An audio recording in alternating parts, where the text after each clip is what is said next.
Lobster Magnet.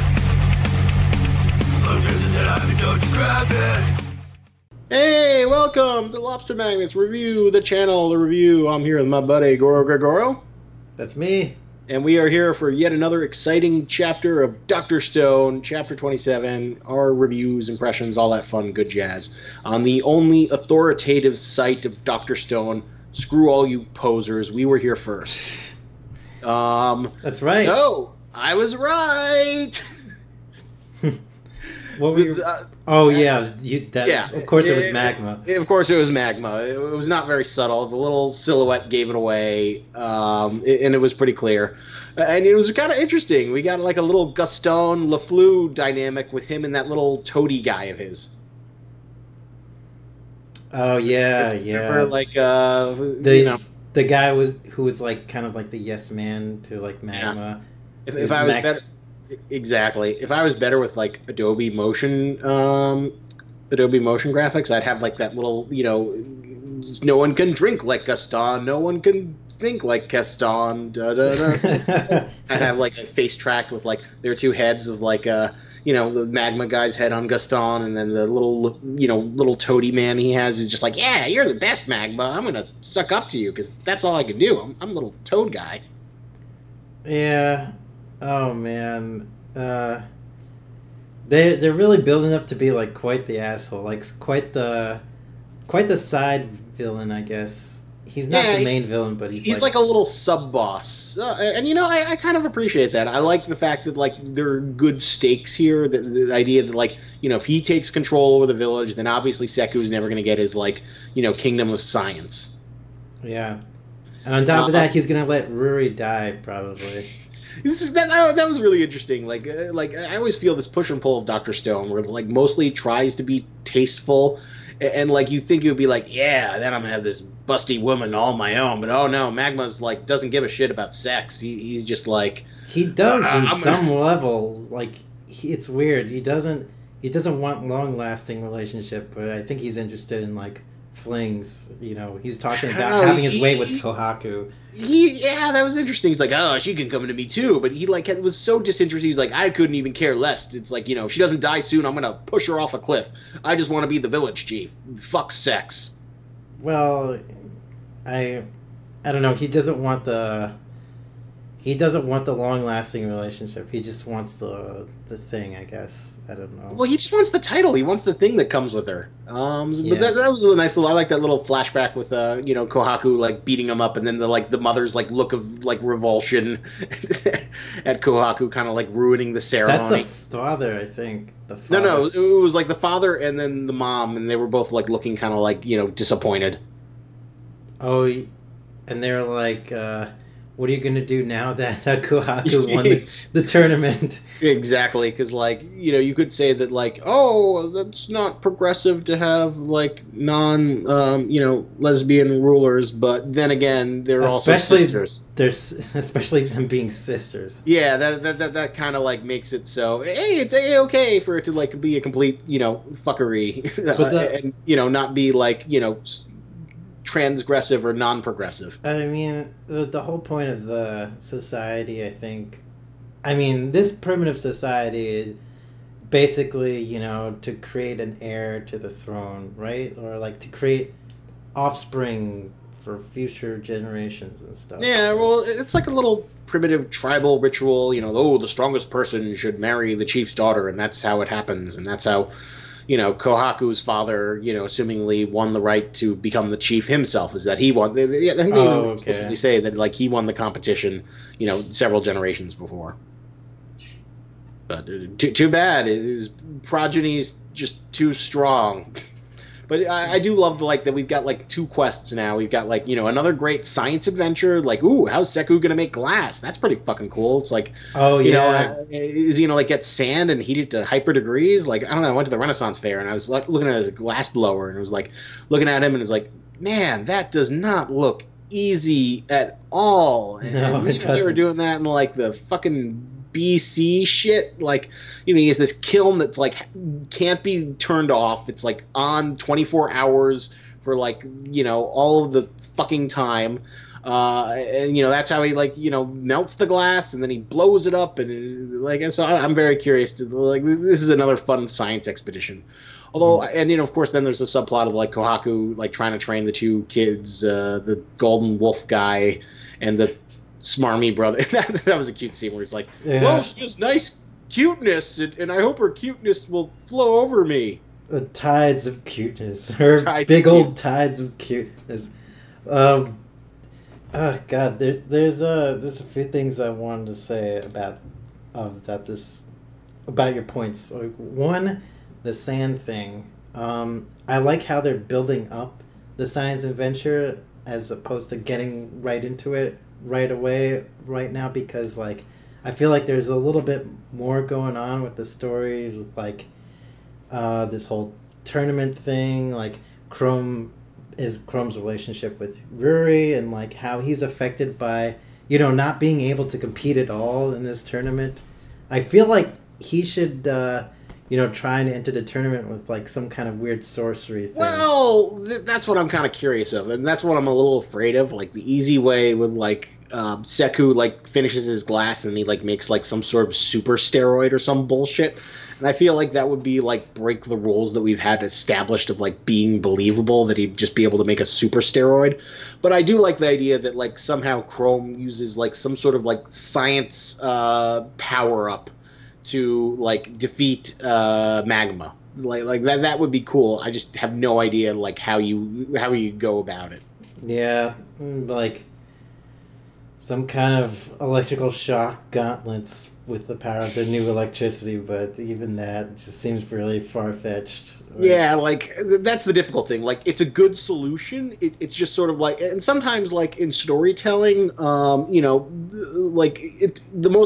if the most obvious thing happens, Chrome defeats Magma using the power of science. The difficult part is how do you do that in a way that feels earned and justified with the rules and limitations you've set for yourself within the world of Dr. Stone so far. Oh. And, that's the make it or break it. What if Senku makes bear mace? So Chrome can just bear mace Magma in the face. Win the competition. I don't know how he would do that, but I'd accept that. That's plausible to me. I like that idea that he comes up with salt or pepper spray. I have no idea how he would be able to fucking make bear mace out of nothing, but you know what? I could accept that. That'd probably be the most believable way to take down Magma. Although, or maybe he has a food allergy and he poisons him. God, it reminds me. There's this terrible manga I read called Black Joke. I feel like you'd enjoy it in some level. I wouldn't recommend it. Black Joe. Yeah, no, Black Joke. And basically it's this sort of crime theme manga, and it's about all these over the top characters who live in this sort of place with no laws in a casino, and all their it's a much dumber version of Cowboy Bebop. That's the best way I could describe it. Okay. Only they're not bounty hunters. So anyway, there's this the crafty guy who's really suave and whatnot gets forced into this situation where he has to fight this ridiculously overpowered guy from Tibet who can crush people with his legs, and he's just incredible, and he can't get out of it, and he's completely fucked over, and he's not a fighter guy. So it's all this build up of what's he gonna do? What's he gonna do? And eventually he drinks this mango juice and spits it in the guy's face, and then it because he's allergic to it, his face completely blusters up, and that's how he wins. That's so dumb. I don't know that I actually really liked it there. Like I said, it's not a great manga. But I like that little payoff, and it felt earned. So maybe man has a food allergy that Chrome can take advantage of. Or who knows? Maybe he'll have sorcery and make little explosives around the arena or something. It definitely feels that's what should happen. That the wolf guy and the other guy aren't going to be able to do much of anything, but they'll try. But then Chrome will get some sort of scientific power up, and then he'll get to become the chieftain, and then that'll give Seku the sort of the basically his kingdom of science in terms of controlling everything. Yeah. And I feel so bad for Chrome. He kind of just he like it looked like he had the face of like someone who's just like, oh, it's okay. I don't have to wear. I have to marry my waifu. It's no big deal.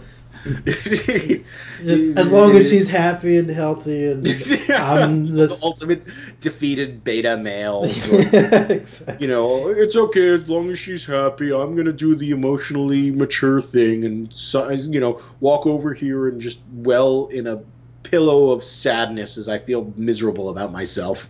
Yeah. Well, that was all mostly. So I've got science. Science is my waifu. Yeah, sure. Like, I mean, we really do hope though that Chrome gets his like kind of heroic moment during the tournament somehow. It would be cool, and I feel like that's where we're heading. I'm not quite sure what it is, and like how satisfying and how ultimately will determine is like how well thought out the details are in terms of like what power up science trick that Chrome or Seku comes up for Chrome. But as long as it's well thought out and it feels believable, it'll be good.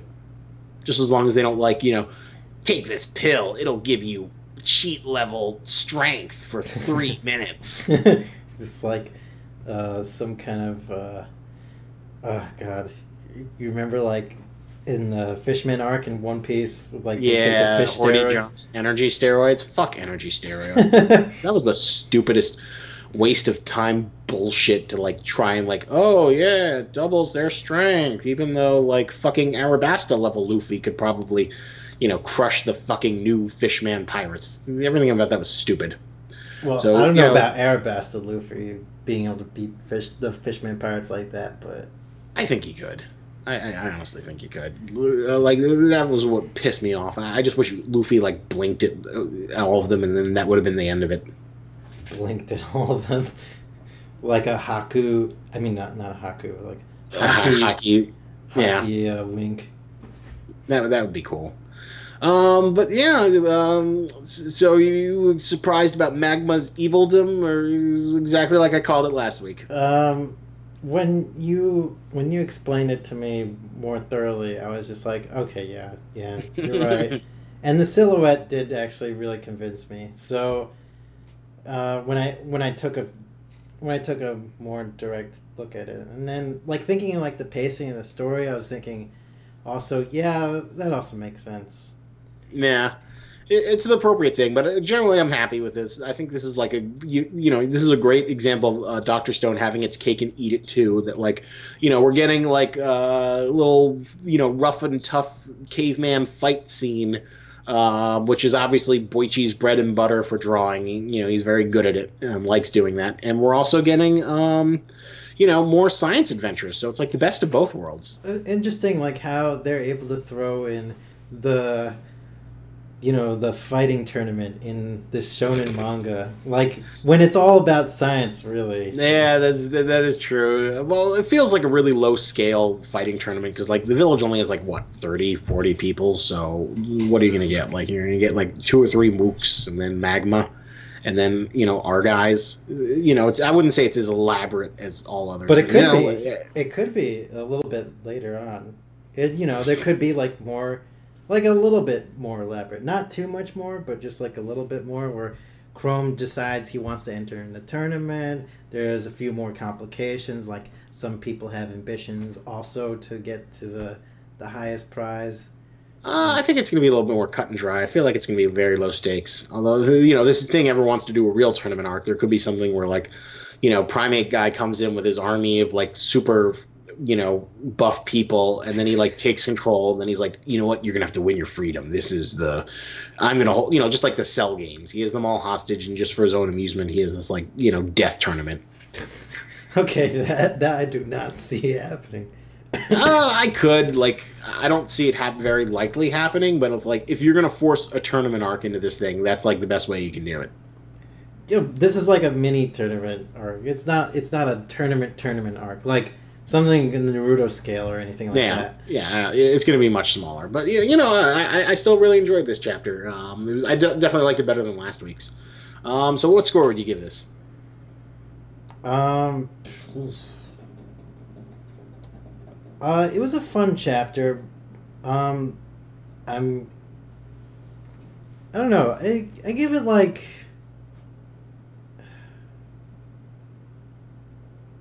I give it like a 7.5 or 8.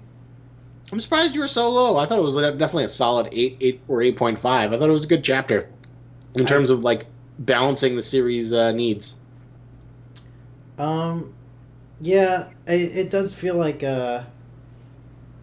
maybe I'd give it an 8, but it's not like my most favorite chapter yet because it's like, no, it's definitely like kind of like a sort slower build up to like what's it's gonna definitely happen. like a transitional chapter after like the climax of 25 and like the sort of like the action packed stuff of 26. It's definitely like a much more slower paced thing where it's like we're assessing the situation and we're gonna find out what happens next, but it still got me like excited. I like the challenge of glass. It's like, ooh, I want to see you make glass. This is gonna be fun. I can't wait to see Seku make glass in this stone world. Every new science challenge is always fun. But I guess it almost seems a little bit predictable to me because I feel like it is gonna happen. Chrome is gonna enter the tournament somehow, and he's gonna do something heroic, to stop Magma from winning the whole thing.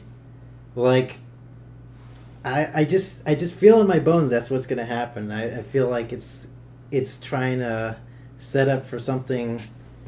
Like the setup is a little bit predictable for me, a tiny bit. Well, that's what I was talking about a few minutes ago. That I'm fine with that sort of predictable setup and outcome. Like to me, it's just sort of like the like how it's played. Learning. Yeah, how it's played out. There's like if it's smart, well researched things that are plausible, then I'm all for that. Seeing that play out is satisfying. If it's sort of dumb ass pulls, then that's when I get angry about it, and then my opinion goes southward. So it could go swing either way, but I'm leaning towards that. Good old Eye Shield 21 guy will do his homework and come up with something cool. Yeah.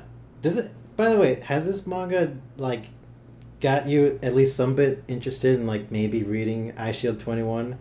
I don't know, man. I can't get over my complete hatred of sports. Although it's interesting, in comments I keep on talking about how basically Seku is cut out of the same mold of Hiruma. He is. He is totally. Yeah, he's definitely that sort of archetype. Although I feel like from what I saw of Hiruma, he's a bit softened.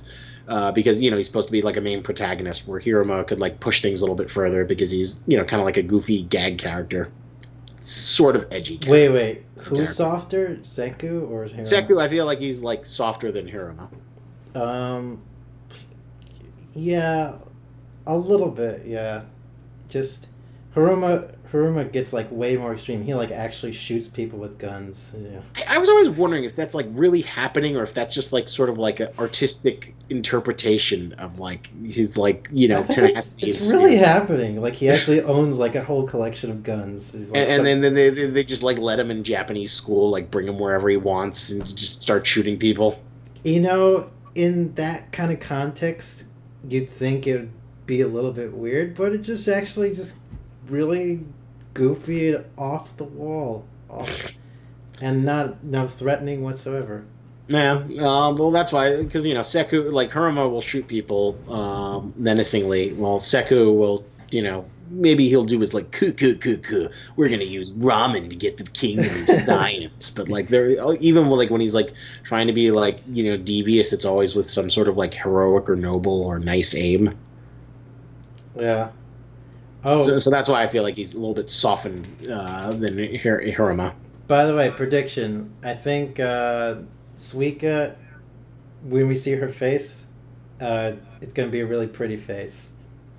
Well, that's actually a really good question.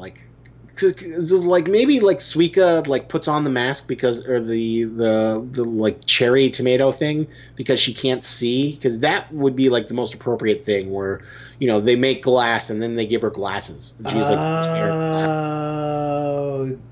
yeah, you know what, that reminds me, I didn't understand what the hell they were even talking about towards those last panels. I don't know. My guess is it'll be interesting. I can't wait to see what her face looks like. I think But, that like, makes sense. The glasses thing.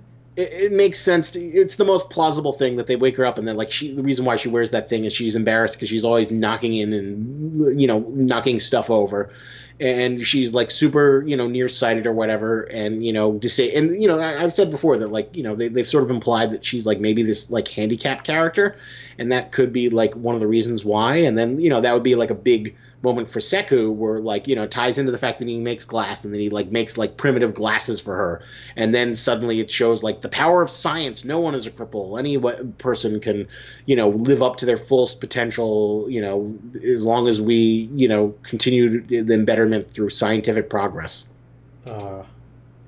That that actually sounds like that's exactly what's going to happen, honestly. I hope it does.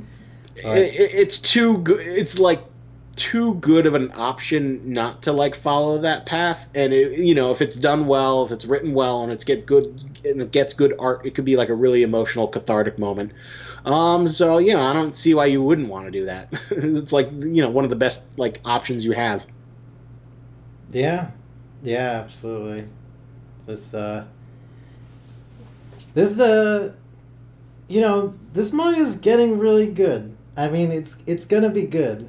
I guess I was kind of reluctant to give it a higher score because I saw some of the predictability of it, like in the future chapters. But I'm still enjoying it a lot. Is Luffy gonna win this time? Probably. In most of these shonen mangas, like, there are very few times you'll get, like, a curveball unless it's, like, Togashi.